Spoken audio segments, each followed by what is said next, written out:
Hello everybody, today we're talking about the cleaning of your exhaust back pressure tube and sensor. Robert Lewis here, and so this is February 2025. We are about to have a snowstorm. It's getting dark up there. I hope we get buried. I love getting snow. We don't get a lot here. So this is a preventative maintenance issue. Cleaning out that tube is something you should do if you've never done it. And what everybody says is you can get an improvement to your fuel economy. And spoiler alert, I did not, but I am going to go show you how this is done. So I recorded all of this 6 months ago, back in September, and I had every intention of coming back to you with my results in just a couple of weeks, but life got in the way. Anyways, here I am. I had more time to record information and confirm that I'm not actually seeing any improvement, but I know why, and I'll show you why. But first, let's go back in time, and I'll show you how this is done, and then I'll come back and do a conclusion. Okay, I'm gonna show you where everything is. So right down here, we're on the passenger side. You can see the exhaust manifold there. Loosen that, pull that off, and then that tube snakes around to the front of the engine, and let's go take a look at that right now.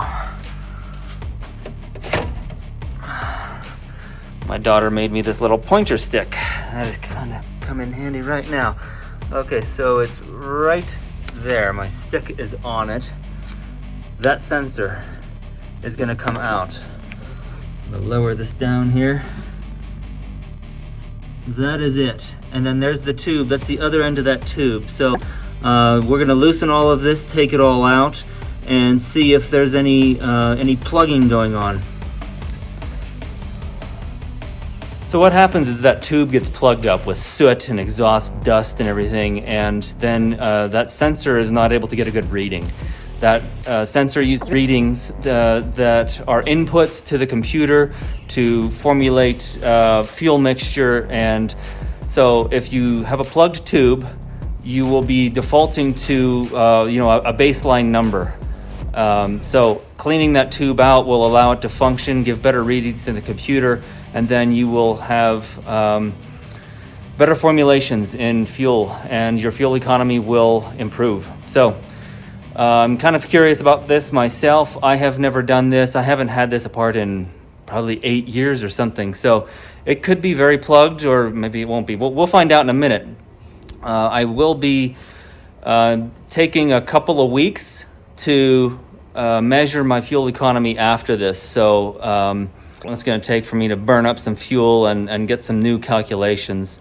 I'm curious. And so, yeah, join me on this experiment.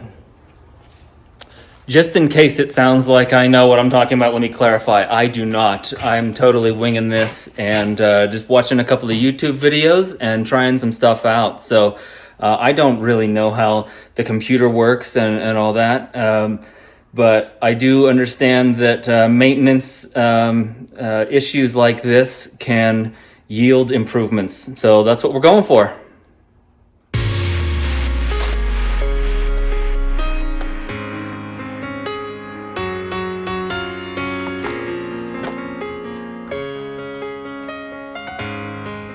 Well, that wasn't so hard at all.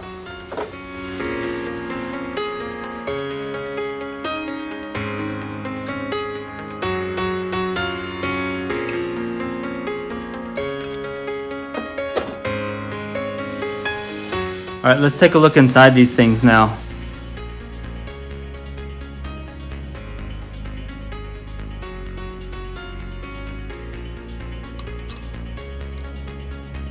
They don't look too plugged up, but you can see plenty of stuff hanging onto the walls there. And then inside here, it's not jammed full, but there's a ton of soot inside there. So I'm gonna shoot a bunch of brake cleaner in there and then use an air compressor to blow everything out and put it all back together.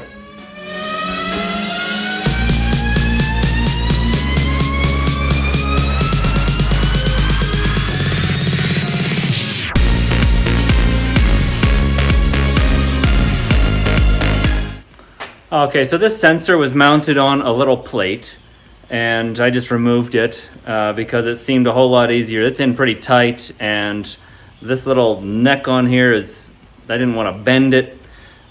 This was held or sealed with some RTV, gray RTV, so I'm going to put some more of that on. I've already scraped off the old. I scraped the old off the block. You got direct access to the inside of the engine there. You can see oil along the edge, so be careful not to drop stuff in there, or bits of silicone. But clean it all off and put in a new layer of silicone RTV, and then I'll be putting it all back together.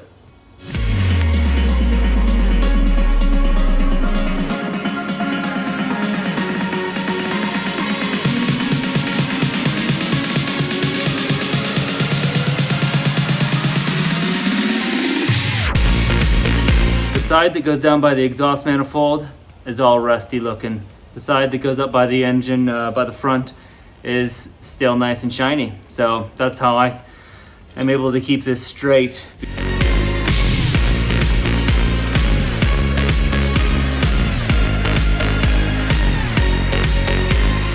Well, that was difficult. You need to have a way of getting the nut on the front side to stay up top, because if you try to do the bottom first, that nut will slide down the pipe, and it's really hard to get it back up there and get it in the right position. But I got it. Thank goodness. All right, so I got it all back together. That did not take very long at all. Little tricky piecing it all back together, but not bad. In my opinion, it was not plugged. It was not even restricted that bad, but I'm not really sure what was up inside that sensor. I got it all cleaned out. So lately, my miles per gallon has been in the high 14s on the highway, not towing, and high 12s for all my around town stuff. So this will be interesting to see what happens now, and I will be reporting back here in a couple of weeks once I get some time under the new setup to see what we can do. My goal is to be up in the 16s. That's probably asking a lot with a dually with an aftermarket flatbed. That flatbed back there is heavy. I think that's just the single wheel trucks running a stock bed that can get up in the 16s, but that sure would be nice. Okay, well, now we can see why. I didn't have a plugged tube. The sensor wasn't plugged. So you won't know, though, unless you do this to yours. So if you've got a truck with a lot of miles on it, especially if you are running a tuner and have sized up injectors, blowing smoke all the time, yeah, if you're blowing smoke, you're going to be clogging up that thing, that tube. So this is something that would probably yield much more positive results for you. Well, thank you very much for watching. I would really love for all of you to like and subscribe, leaving me a comment. I will be back soon with another video. See you next time.